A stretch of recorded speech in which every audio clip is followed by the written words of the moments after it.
Qo'limni kirgizib oldim. Mana. Ketdim. Bitta qo'limni ushladim. Mana. Oyoq bu yoqda.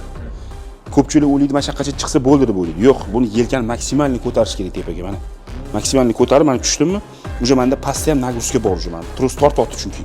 Gantelda qilganimizda oyog'imizga yiqiladi, nagruzka to'xtaydi. Mana bu yerda mana. Maksimalni ko'tardim. Tepada ham nagruzka bor. Mana tushiryapman, pastda ham nagruzka bor. Ya'ni trus tortyapti o'ziga. Gantelda qilganimizda unaqa bo'lmaydi. To'xtaydi pastda nagruzka. Bizda mana mashchasida ham yelkani o'rtasi ishlaydi. Ya'ni cho'zilyapti yelkani o'rtasi. Mana tepaga ko'taramiz maksimalni. Maksimalni olib kelamiz mana. Shunda ham tepaga ko'tarayotganda ham, ko'tarilayotganda ham, pastga kelayotganda ham yelkani o'rtasiga nagruzka tushyapti. Gantelda bunaqa bo'lmaydi. Ya'ni men gantelda ishlash noto'g'ri demoqchi emasman. Mana bunda effekti ko'proq. Ganteldan ko'ra bunda ishlab ko'rishsa, ko'rayotganlar bizani effektini sezishadi. Mana balandlikni ko'rib olish kerak mana. Gurutni tegidan qo'yib olish kerak balandligini. Mana krossover balandligini shu yerdan ushlaymiz. Ketdik mana. Tepaga maksimalni pastga cho'zamiz.